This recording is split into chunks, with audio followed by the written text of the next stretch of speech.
बच्चों, आज जो हम पाठ पढ़ने जा रहे हैं उसके लेखक हैं कृष्णनाथ।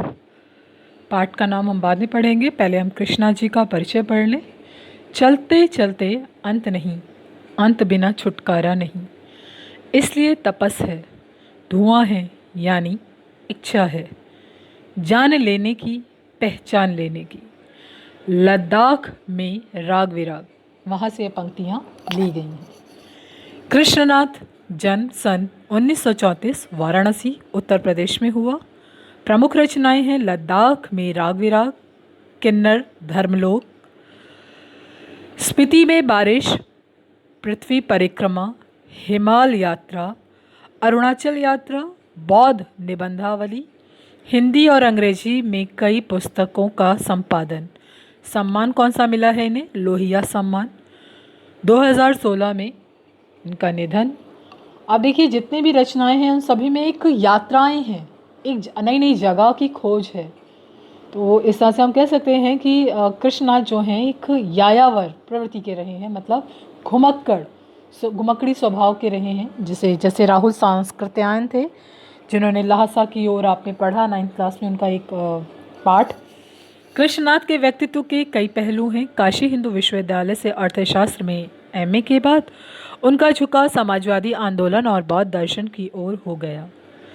बौद्ध दर्शन में उनकी गहरी पैठ है, मतलब बौद्ध फिलॉसफी को लेकर ये बहुत ज़्यादा प्रभावित रहे और उसी को लेकर उन्होंने बहुत सारी रचनाएं भी देखी। बौद्ध निबंधावली जैसे उन्होंने लिखी है।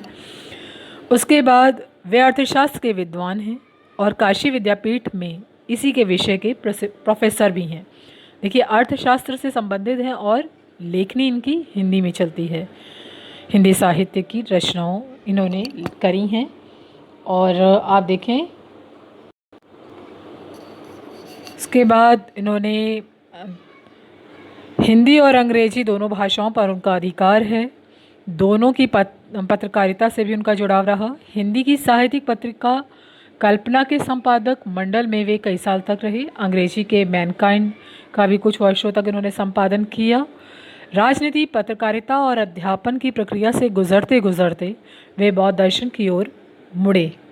भारतीय और तिब्बती आचार्यों के साथ बैठकर उन्होंने नागार्जुन के दर्शन और वज्रयानी परंपरा का अध्ययन शुरू किया।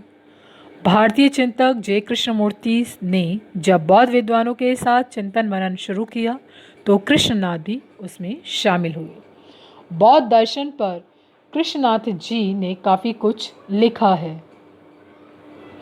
ठीक है, उसके बाद क्या आता है? इतना कुछ करने के बावजूद कृष्णनाथ जी के सृजन आकांक्षा पूरी नहीं हुई, इसलिए वे यायावर हो गए। एक यायावरी तो उन्होंने वैचारिक, जैसे मैंने आपको बताया, यायावरी प्रवृत्ति के थे जो उन्हें बहुत दूर दूर तक ले गया। सांसारिक अर्थ में अगर हम कहें तो एक वैचारिक धरातल पर उन्होंने यायारी करी, मतलब घुमक्कड़ी करी। और उन्होंने हिमालय की यात्रा शुरू करी और उन स्थलों को खोजना और खंगालना शुरू करा जो बौद्ध धर्म और भारतीय मिथकों से जुड़े हैं। फिर जब उन्होंने इस यात्रा को शब्दों में बांधना शुरू किया तो यात्रा वृत्तांत जैसी अनूठी विलक्षणता से, मतलब रचनाएं भर गईं। कृष्णनाथ जहाँ की यात्रा करते थे वहाँ वे सिर्फ पर्यटक नहीं होते थे, बल्कि एक तत्ववेता की तरह वहाँ का अध्ययन करते चलते थे। ऐसे नहीं कि सिर्फ एक बाहरी, जैसे आप लोग क्या हैं, आप कहीं जाते हैं घूमने तो आप चुपचाप घूम के चले आते हैं, लेकिन वो ऐसा नहीं करते। वो घूमकर उसकी भौगोलिक, ऐतिहासिक, सामाजिक हर तरह की पृष्ठभूमि को जानते हैं और उसके बाद उसे पाठकों तक, लोगों तक पहुंचाते हैं। एक ऐसे ऐसे स्थलों की वह खोज करते हैं जो दुर्गम होते हैं, जहां लोगों की पहुंच बहुत कम होती है। वे अपने जो है विशुष्क अध्ययन नहीं करते, बल्कि वे स्थान विशेष से जुड़ी जो स्मृतियां हैं उनको भी उघाड़ते हैं, मतलब उन्हें भी खोलते चलते हैं। ये वे स्मृतियां होती हैं जो इतिहास के प्रवाह में सिर्फ स्थानीय होकर रह गई हैं, लेकिन जिनका संपूर्ण भारतीय लोकमानस से गहरा रिश्ता है। पहाड़ के किसी छोटे बड़े शिखरों पर दुबक कर बैठी एक वह विस्तृत सी स्मृति मानो कृष्णनाथ की प्रतीक्षा कर रही हो कि वे आएं उसे देखें और उसके बारे में लिख कर उसे जनमानस के पास ले जाएं। मतलब आप देखिए, एक हम हिल स्टेशन में उन्हीं स्थानों पर जाना पसंद करते हैं जहाँ पर सारी सुख सुविधाएं होती हैं, जहाँ सड़क हो, जहाँ पर बिजली की व्यवस्था हो, जहाँ पानी हो, जहाँ हर तरह की फसल खाने पीने को आपको अच्छे से मिल सके।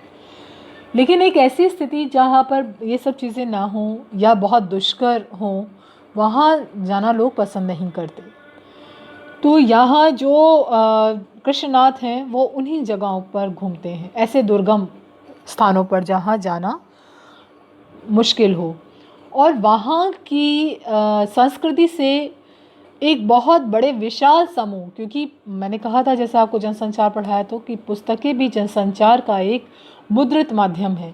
तो जब पुस्तकों के माध्यम से चीज़ें लोगों तक जाती हैं, दूर दराज तक पहुंचती हैं, लोग उसे समझते हैं और उस जगह पर जाना पसंद भी करते हैं, तो मानो वो जगह इंतज़ार करती हैं कि कृष्णनाथ आएँ और कृष्णनाथ उनकी इस सौंदर्य को, इस रहस्य को लोगों तक उद्घाटित करें।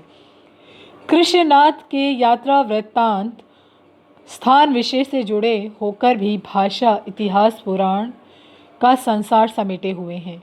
पाठक उनके साथ यात्रा करने लगता है।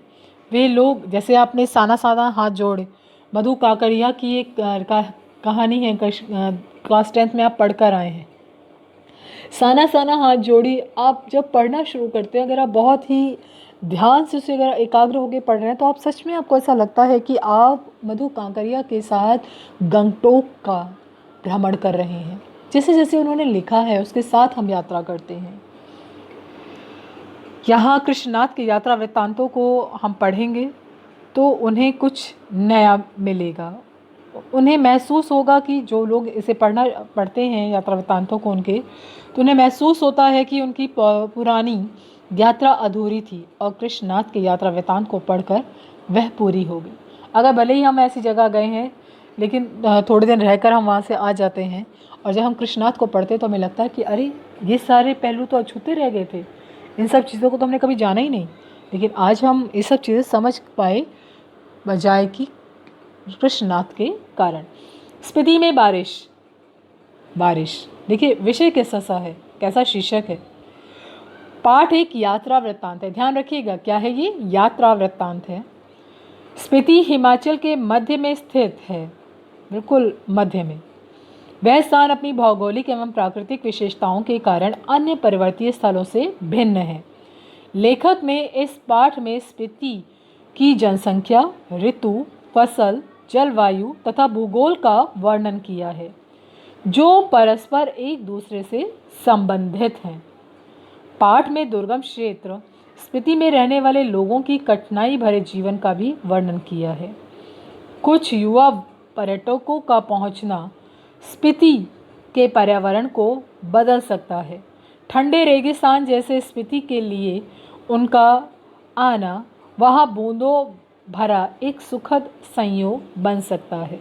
मतलब पाठ में साथ साथ जो कृष्णनाथ हैं वह आवाहन करते हैं युवा वर्ग का। ठीक है, तो अब हम अगली कड़ी में पाठ को पढ़ेंगे, पाठ को समझेंगे कि क्या कहा गया है, क्या क्या चीज़ें उठाई गई हैं। ठीक है बच्चे।